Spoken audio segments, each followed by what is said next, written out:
今天的你过得如何呢？我是一成，今晚让我用声音与故事陪伴你进入梦乡。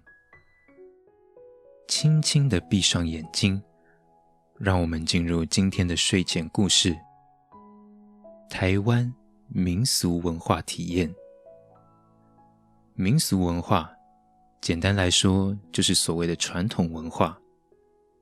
但是随着社会经济的变化，许多儿时记忆中的民俗文化逐渐随着时间被人们埋没在过去。